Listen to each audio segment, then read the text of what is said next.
अस्सलाम वालेकुम एवरीवन। आज हम स्टार्ट कर रहे हैं पेंक्रियाज की स्पेशल पैथोलॉजी। ठीक है, पेंक्रियाज की जो स्पेशल पैथोलॉजी उसमें हमें सिर्फ 3 टॉपिक्स करने हैं जो कि इंपॉर्टेंट है। बाकी भी मैं आपको थोड़ा थोड़ा एक्सप्लेन कर दूंगी ताकि अगर कोई आए आपके एमसीक्यूज वगैरह तो आप कर लें। लेकिन जो मेजर 3 टॉपिक्स हैं वो है हमारे पास एक्यूट पेंक्रेटाइटिस, क्रोनिक पेंक्रेटाइटिस और पेंक्रियाटिक कार्सिनोमा।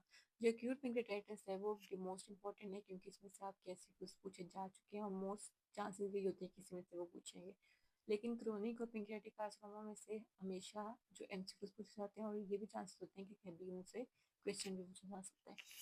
तो इसलिए हम स्टार्ट चलें, पहले हम स्टार्ट करते हैं एक्यूट पेंक्रियाटाइटिस से। अच्छा, ये जो नोट्स हैं यहाँ पे ये मैंने एक फॉर्म सूट के ऊपर अपने जो रोबिन्स है पैथोमा, स्पेशली पैथोमा और जो special pathology essential of special pathology है वहाँ से मैंने सारा कंटेंट भी इसके ऊपर करके एक ही जगह पर अपने नोट्स बनाए हैं।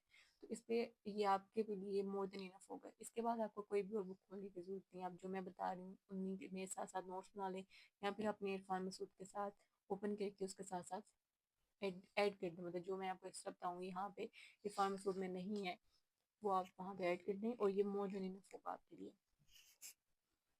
ठीक है, इवन इससे ये सब करके आप इंशाल्लाह डिस्टिंक्शंस ले सकते हैं, बहुत अच्छी तरीके से आपकी तैयारी हो जाएगी। चलिए लेट्स स्टार्ट। हम स्टार्ट करते हैं एक्यूट पेंक्रियाटाइटिस से। एक्यूट पेंक्रियाटाइटिस क्या होता है? आई जब भी आपके किसी भी वर्ड के एंड पे आइटिस आता है तो उसका मतलब ये है कि वहाँ उसका मतलब है इन्फ्लामेशन। ठीक है, inflammation of the pancreas. Acute pancreatitis क्या है? Acute inflammation of the pancreas. यही जब प्रोग्रेस कर जाएगी डिजीज और रिकरेंट अटैक्स आएंगे तो फिर यही एक्यूट पेंक्रियाटाइटिस आपकी क्रोनिक पेंक्रियाटाइटिस में कन्वर्ट होगी। ठीक है, अब जब भी आपकी पैथोलॉजी आती है, कोई भी टॉपिक आपसे पूछे जाते हैं पैथोलॉजी में तो उसमें से सिर्फ आपसे 3 चीज़ें पूछ जाती हैं। एक होती है कॉजेज या रिस्क फैक्टर्स, एटोलॉजिकल फैक्टर्स। दूसरा आपसे उसकी पैथोजेनेसिस पूछ जाती है और तीसरा आपसे मॉर्फोलॉजी पूछ जाती है जो कि मोस्ट इंपॉर्टेंट है। तो आपने कोई भी टॉपिक पढ़ना है तो उसके आपने ये 3 चीज़ें ज़रूर करनी है क्योंकि यही पूछ जाती हैं। ट्रीटमेंट वगैरह आपसे नहीं पूछा जाता तो आपको करने की ज़रूरत भी नहीं है। अच्छा, सबसे पहले पूछे जाते हैं कॉजेज क्या है। ठीक है, कॉजेज। कॉजेज का निमोनिक होता है गेट स्मैश से। ठीक है, सबसे पहले आता है गाल स्टोन्स। ठीक है, फिर आता है ई से एथेनॉल है या फिर आपके अल्कोहल है। टी से ट्रोमा है। एस से स्टेरॉइड्स हैं। एम से मप्स हैं। ए से ऑटो इम्यून है, स्नेक का विनोम हो सकता है। ठीक है, उसके अलावा हाइपरलिपिडीमिया हो सकता है, लिपिड्स का लेवल आपका ज्यादा होगा और कैल्शियम का लेवल भी आपका ज्यादा होगा। तो हाइपरलिपिडीमिया और हाइपरकैल्सीमिया दोनों चीजें ए से आएगी। ई से क्या होगा कि ई से आपका एंडोस्कोपी में कोई जैसे मतलब सर्जरी वगैरह की जाती है तो उसकी वजह से कोई डिफेक्ट आ सकते हैं। और डी से आपके ड्रग्स हैं। ड्रग्स आपके दो हैं, दो ड्रग्स होते हैं जो करवा रहते हैं इंक्यूट पेंक्रियाटाइटिस। एक होता है थायाजाइड डायूरेटिक्स, थायाजाइड डायूरेटिक्स, और दूसरे होते हैं इजेथियोप्रीन।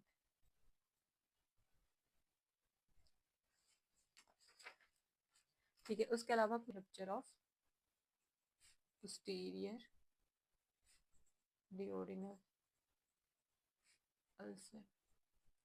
अच्छा, कॉजेज में आपने याद रखना है कि मोस्ट कॉमन कॉज हमारे पास क्या है? गॉलस्टोन्स। ठीक है, और सेकंड मोस्ट कॉमन कॉज क्या है? अल्कोहल। अक्सर इस तरह से क्वेश्चन पूछा जाता है, एमसीक्यूज में पूछा जाता है कि आप इस तरह से एक औरत है उसको एक्यूट पेंक्रियाटाइटिस है लेकिन उसमें अल्कोहल की जो हिस्ट्री है वो नहीं है। ठीक है, अल्कोहल का जो अब्यूज है वो नहीं, वो अल्कोहल नहीं यूज करी तो फिर वहां पे क्या कॉजेज होंगे? तो ये सारी कॉजेज आपको ना दी जाती हैं जैसे मर्स, स्टेरॉइड्स और स्नेक विनोम विनोम वगैरह सब दिया जाता है। लेकिन आपने वहां पे सबसे जो मोस्ट कॉमन होता है यानी कि गॉल स्टोन होता है उसको पिक करना होता है। आपने कोई भी और कॉज नहीं लगानी, वो लीस्ट कॉमन कॉजेज होते हैं लेकिन most common cause gall stone होती है। सही है, उसके अलावा क्या आता है हमारे पास? आते हैं पैथोजेनेसिस। ठीक है, हमारे पास आ रही है पैथोजेनेसिस। अब हम पढ़ रहे हैं एक्यूट पेंक्रियाटाइटिस की पैथोजेनेसिस कैसे होती है। जो पैथोजेनेसिस होती है ना वो आपने हमेशा इस तरह से फ्लो चार्ट में बनानी होती है, इसलिए मैं यहाँ पे यहाँ से बता रही हूँ। ये जो इसेंशियल ऑफ स्पेशल पैथोलॉजी है तो आप इसको साथ ही नोट्स बना लें। ठीक है, मैंने यहाँ पे देखें आपने जो है वो अपनी बुक के ऊपर ही ये फ्लो चार्ट बना लिया हुआ है तो यहाँ से लेके मैं उसको ज़रा सही तरह से एक्सप्लेन करने के लिए आपको यहाँ से दिखाती हूँ। तो ये है हमारे पास एक्यूट पेंक्रियाटाइटिस का की पैथोजेनेसिस। ठीक है, सबसे पहले मेन क्या होगा कि आपको पता है पेंक्रियाज के अंदर क्या होते हैं? एसिना सेल्स होते हैं। ठीक है। इस तरह से आपका इस तरह से आपका पेंक्रियाज होता है। ठीक है, ठीक है, ये हेड है, ये इसकी बॉडी है, ये इसका टेल होता है। इसके अंदर पेंक्रियाज के अंदर क्या होते हैं, पेंक्रियाज के अंदर आपके पास एसिनार सेल्स होते हैं। ये क्या है, ये एसिनार सेल्स हैं। ठीक है, और ये इन एसिनार सेल्स के अंदर आपको पता है स्लेज ऑफ लैंगरहैंस होते हैं, बीटा सेल्स होते हैं, सेल्स होते हैं, वगैरह वगैरह। तो मेन क्या होगा कि आपके ना एसिनार सेल्स की इंजरी होनी है। ठीक है, ये जो एसिनार सेल्स होते हैं इनकी आपकी मेन पैथोजेनेसिस क्या है, इनकी इंजरी होगी। ठीक है, अब वो कहते हैं वो तीन तरीकों से हो सकती है, तीन मैकेनिज्म से आपकी एसिनार सेल की इंजरी हो सकती है। पहला क्या है कि आपके यहाँ पे आपको पता है कि इसके साथ डक्ट आते हैं, पेंक्रियाटिक जो डक्ट है उसकी ऑब्स्ट्रक्शन हो सकती है। तो पहली कॉज क्या होगी, आपको नजर आ रहा है ना। तो पहली कॉज क्या है, पहली हमारे पास पेंक्रियाटिक डक्ट की ऑब्स्ट्रक्शन। ठीक है, अब वो किसी भी वजह से हो सकती है, जैसे कोलिथियासिस की वजह से हो रही है, एम्पुलरी ऑब्स्ट्रक्शन की वजह से होती है, अल्कोहलिज्म की वजह से हो रही है, डक्टल कंक्रीशन की वजह से हो रही है। मतलब वहाँ पे बहुत ज़्यादा सिक्रीशन हो रही है, उसका ऑब्स्ट्रक्शन होगी, डक्ट की आपकी ऑब्स्ट्रक्शन हुई।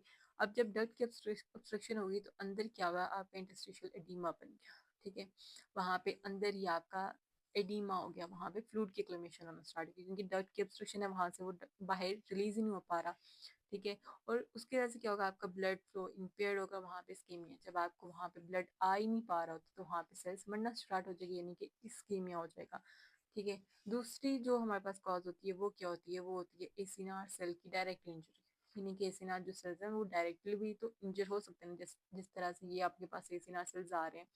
तो जैसे कि ये जो हमने कॉजेज पढ़ी, यानी कि alcohol, drugs, stoma, ischemia, viruses, hypercalcemia, ये डायरेक्टली जाके एसिना सेल्स को इंजरी करवाते हैं। और जब एसिना सेल्स की इंजरी होगी, अब देखो इस तरह से ये जो एसिना सेल्स है इनके अंदर क्या है, इनके अंदर इंजाइम्स है। ठीक है, जो पेंक्रियाटिक इंजाइम्स हैं वो इनके अंदर हैं, जैसे कि लाइपेजेस, एमिलाइजेस, ये वाली हाइड्रोलेजेस वगैरह। तो जब इनकी इंजरी होगी तो ये इंजाइम्स रिलीज हो जाएंगे। ठीक है, या आपकी जब पेंक्रियाज के अंदर ही ये जो इंजाइम्स हैं अब वो रिलीज होना स्टार्ट हो गए। ठीक है, तो उन्होंने भी क्या किया, उन्होंने भी सिना सेल की मजीद इंजरी करवाना स्टार्ट कर दी। और तीसरा जो मैकेनिज्म होता है जिसके जरिए से सिना सेल की इंजरी होती है वो होती है डिफेक्टिव इंट्रासेलुलर ट्रांसपोर्ट। यानी कि आपको पता है कि जब यहाँ पे कोई भी जैसे एल्कोहल ड्रग की ऑब्स्ट्रक्शन उस वजह से जो ट्रांसमिट है वो नहीं सही हो पा रही, तो उसमें क्या होगा कि जो इंजाइम्स होती हैं डायरेक्टली जो प्रो इंजाइम्स होगी वो आपके जो इस लाइसोसोमल कंपोनेंट होता है वहां से रिलीज होकर वो भी डायरेक्टली आना स्टार्ट हो जाएंगे। या दो चीजें हुई, या तो आपकी एसिना सेल की इंजरी हुई जिसकी वजह से आपकी एंजाइम्स रिलीज हुई, या फिर आपकी एंजाइम्स रिलीज हुई जिसकी वजह से आपकी एसिना सेल की इंजरी हुई। ठीक है, ऐसा क्या है कि डिफेक्टिव इंट्रासेलुलर ट्रांसपोर्ट। ठीक है, मतलब कोई भी आपकी वजह बनी जैसे अल्कोहल ड्रग कंजप्शन, वो क्या कहते हैं आपका ट्रांसपोर्ट सही से होना शुरू हो जाता है। ठीक है, आपके जो लाइसोसोमल कंपोनेंट होते हैं जैसे आपके सेल के अंदर लाइसोसोम्स होते हैं जिनके अंदर एंजाइम्स होती हैं वो वहाँ से रिलीज हो जाती है, वो अंदर एक टॉक्सिक इन्वायरमेंट क्रिएट कर देती है और फिर वहाँ जाके पूरे सेल को डिस्ट्रॉय कर देती है। यहाँ पे क्या हुआ, सेल की इंजरी हुई जिसकी वजह से एंजाइम्स रिलीज हुई, यहाँ पे क्या हुआ, अंदर से ही एंजाइम जो है वो रिलीज हो गई और उन्होंने जाके सेल को डिस्ट्रॉय किया। ठीक है, एंजाइम एक्टिवेट हुई, सेल को इंजरी हुई। अब तीनों में हुआ क्या, बेसिकली तीनों जो हमारे पास मैकेनिज्म्स है उन सब की वजह से हुआ क्या, एसिना सेल की इंजरी हो गई। अब ये जो एसिना सेल की इंजरी है ना, ये हमारे पास चार चीजें करवाएंगी। ठीक है, पहली चीज क्या होगी, ये इंटरस्टिशियल इन्फ्लेमेशन और एडिमा कॉज करवा देगा। ठीक है, इन्फ्लेमेशन तो होगी क्योंकि हम पढ़ी acute inflammation of the pancreas है, तो ये क्या होगा कि ये आपकी एक तो चीज होगी इंटरस्टिशियल इन्फ्लेमेशन और एडिमा कॉज करवाएगा। ठीक है, दूसरा ये प्रोटियोलाइसिस क्रॉस कराएगा, क्यों, क्योंकि आपके पास एंजाइम्स रिलीज हो रही हैं तो जो प्रोटीएसिस एंजाइम्स होंगी वो आपके पास प्रोटियोलाइसिस करवा देंगी। तीसरा फैट इंक्रोसिस होगी, आपके पास जो एंजाइम्स है जैसे कि लाइपेज और फास्फोलाइपेज वो फैट इंक्रोसिस करवा देंगी। और जो इलास्टेज एंजाइम होगी वो आपके पास हेमरेज क्रॉस करवाएगी।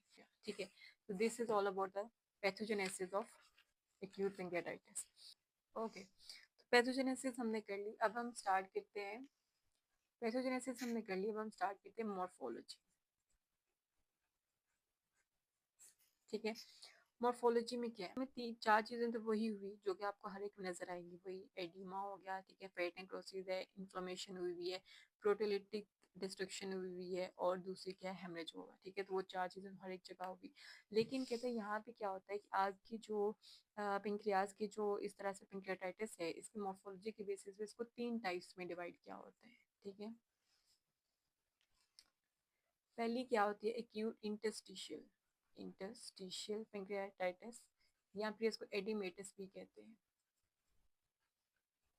Second is acute necrotizing pancreatitis, और third is hemorrhagic pancreatitis. Obviously ये माइल्ड फॉर्म है, फिर ये जो है वो प्रोग्रेस करेगी तो नेक्रोटाइटिस होंगे, फिर वो आगे से प्रोग्रेस करेगी सीवियर फॉर्म में कन्वर्ट होगी तो हेमोरेजिक पेंक्रेटाइटिस होगा, ठीक है। अब पहले एक्यूट पेंक्रेटाइटिस क्या होता है। एक्यूट पेंक्रेटाइटिस में हमें सिर्फ ये याद रखते हैं कि इसमें क्या होगा, ये माइल्ड फॉर्म है पेंक्रेटाइटिस में, और इसमें वही जो पहली चीज़ें होंगी कि यानी कि इंटरस्टिशियल एडीमा होगी और इन्फ्लेमेशन होगी, लेकिन बिल्कुल माइल्ड फॉर्म है, ठीक है, कम कम हो रही है, ठीक है। Then we will start about the necrotizing. Necrotizing जो है वो मॉडरेट फॉर्म होती है, ठीक है। और इसमें क्या होता है, कहते हैं जो अंदर जो पेरेन्काइमा होगा, जैसे ये इस तरह से पेनक्रियाज है, उसके अंदर जो उसका पेरेन्काइमा टिश्यू है उसकी रेस्ट्रिक्शन होगी, यानी कि इसके अंदर पेरेन्काइमा के अंदर जो एसिना सेल्स हैं, डक्टल टिश्यूज हैं, इसलिए लैंगरहैंस है, यानी कि इसके अंदर जो हमारे पास जो पेंक्रियाज का पेरेन्काइमा होगा उसकी रिस्ट्रिक्शन होगी, यानी कि सिनास ductal tissues ashless of Langerhans, इन सब की आपके पास क्या होगी, डिस्ट्रक्शन हो जाएगी, ठीक है। बेसिकली इसमें ये होता है कि उसमें क्या होगा, उसमें सिंपल आपकी ऑब्स्ट्रक्शन होगी, आपके इंटरस्टिशियल एडिमा हुआ और फैट एंग्रोसिस हुई, लेकिन जो नेक्रोटाइजिंग है वहाँ पे क्या है, वहाँ पे आपके अंदर जो पेंक्रियाटिक टिश्यू है उसकी रिस्ट्रिक्शन हुई है। Okay, so we were doing acute necrotizing pancreatitis, ठीक है। और मैं इसके ग्रॉस फीचर्स के बारे में आपको बताती हूँ। सबसे पहले ये बात है कि ये एक मॉडरेट फॉर्म है पेंक्रियाटाइटिस की, ठीक है। इसमें क्या होगा कि इसमें बेसिकली जो माइक्रो में होगा वो पास आपके ना जो पेंक्रियाज का पूरा पेरेन्काइमा है ना उसकी डिस्ट्रक्शन हो जाएगी, ठीक है। अब पेंक्रियाज का जो पेरेन्काइमा है उसमें आपके एसिना सेल्स आते हैं, आपके डक्टल टिश्यूज आते हैं, आपके स्टेज ऑफ लैंगरहैंस वगैरह, बीटा सेल्स, जी सेल्स वगैरह, ये सब उन सब की डिस्ट्रक्शन होगी, ठीक है। और बाकी जो हमने चीज़ें पढ़ी थी वो तो हो गई, जैसे fat necrosis, oedema, acute inflammation reaction, inflammatory reaction और प्रोटोलिटिक जो डिस्ट्रक्शन वगैरह वो तो हो गई, ठीक है। ग्रॉस में ना इसके अगर मैं बात करूँ ना, ये सब माइक्रो में थी, ठीक है। अगर मैं ग्रॉस में बात करूँ तो इसमें दो चीज़ें होंगी। एक तो ये होगा जब एक्यूट नेक्रोटाइजिंग पेंक्रियाटाइटिस होता है ना, एक तो पेंक्रियाटिक लीजन्स कुछ आती हैं, दूसरी कुछ लीजन्स आती हैं जो कि एक्स्ट्रा पेंक्रियाटिक लीजन्स होती हैं, ठीक है। तो पेंक्रियाटिक लीजन्स में ना दो चीज़ें नजर आती हैं। एक तो हमें नजर आती है चौकी फैट नेक्रोसिस, यानी कि जो पेंक्रियाज है ना उसमें नेक्रोसिस हुई होगी, लिकोफेक्टिव हेमरेजिक नेक्रोसिस स्टार्ट हो गई, ठीक है। यानी कि वहाँ पे एक तो जो पेंक्रियाज है वो इलाज होगा, स्वॉलन होगा और वहाँ पे नेक्रोसिस स्टार्ट हुई है, क्योंकि वहाँ पे लाइपेजेस एंजाइम्स वगैरह होंगे।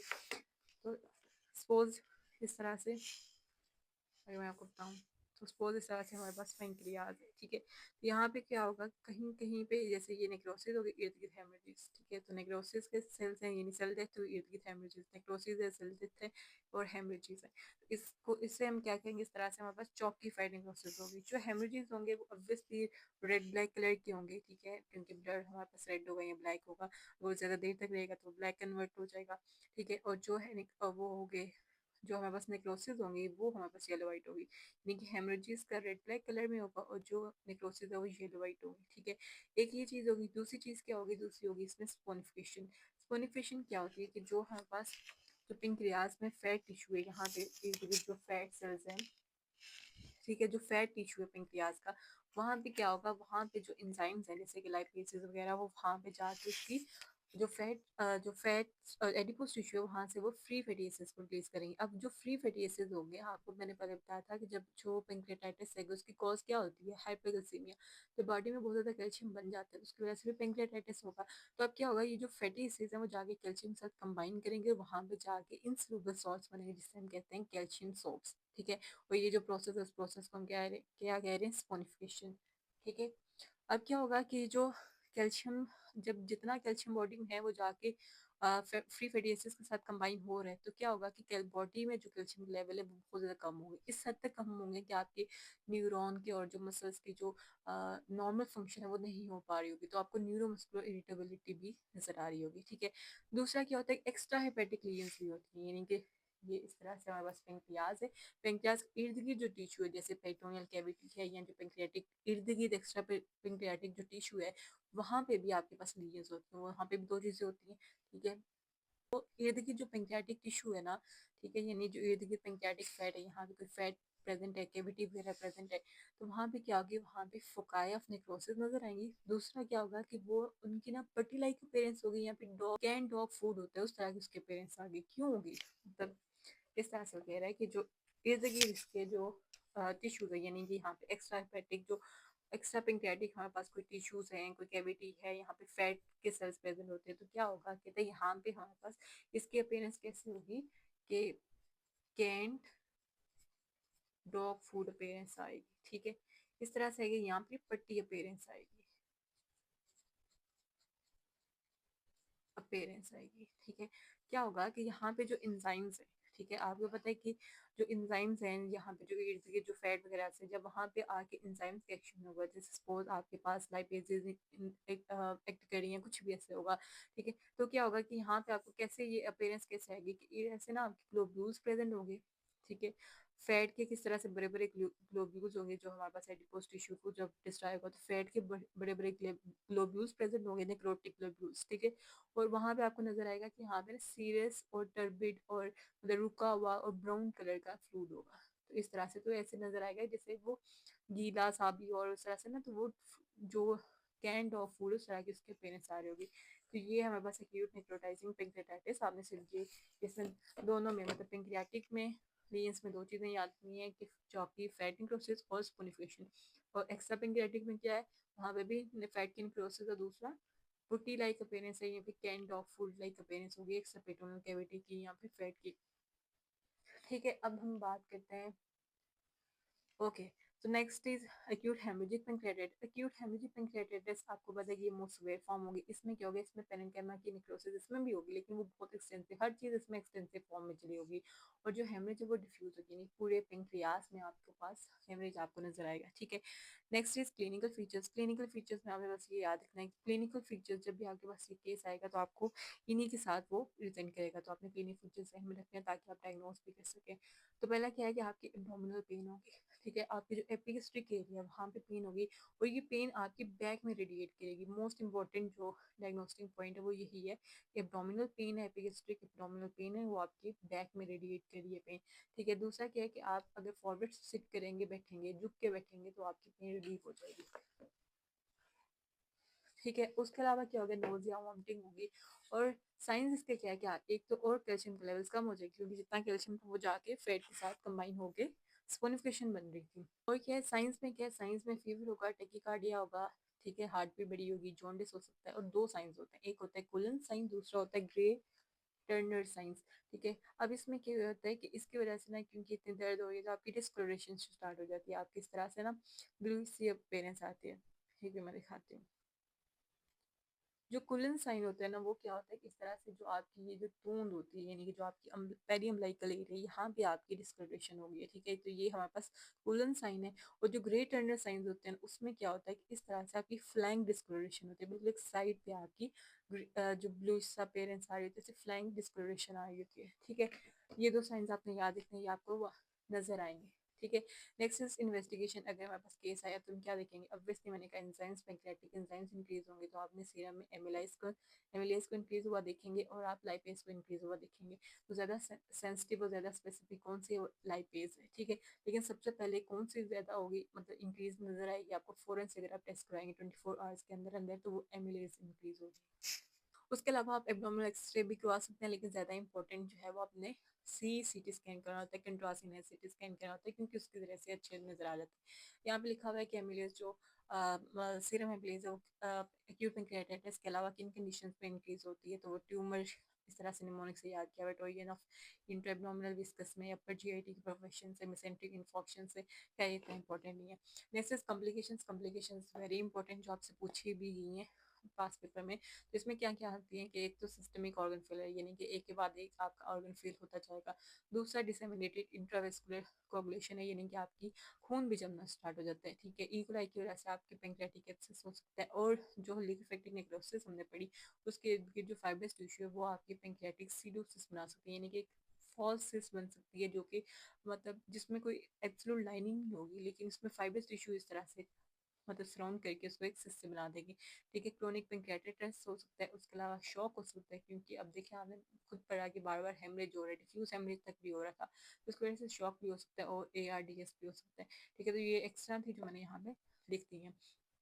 अच्छा, एक और चीज़ आती है हमारे पास, हेरिडिटी पेंक्रियाटाइटिस। ठीक है, तो ये भी पूछते हैं, इसलिए क्या होता है कि सबसे पहले कि आपके ना मतलब चाइल्डहुड से आपको बार बार अटैक्स आए हैं पेंक्रेटाइटिस की वजह से। अब ये हेरिडिटी, ये नहीं कि आपकी किसी जीन की म्यूटेशन की वजह से होता है। सबसे पहले आपने याद रखना है ये डिसऑर्डर कौन सा, ये ऑटोसोमल डोमिनेंट डिसऑर्डर है, ठीक है।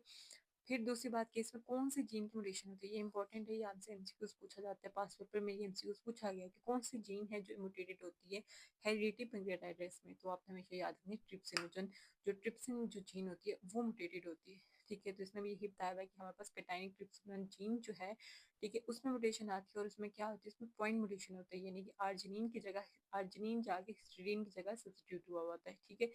और उसके अलावा कौन कौन सी एंजाइम्स होती हैं, तो उसके अलावा जीन्स की म्यूटेशन हो सकती है। उसके अलावा वो कह रहे हैं सेरीन प्रोटीज इनहिबिटर की म्यूटेशन हो सकती है, या फिर कजाल टाइप 1 की हो सकती है। लेकिन मेन इंपॉर्टेंट क्या है, ट्रिप्सिनोजन जीन की म्यूटेशन होती हैं, ठीक है। तो this is all about acute pancreatitis. इसमें सिर्फ यही चीज़ें पूछी जाती हैं।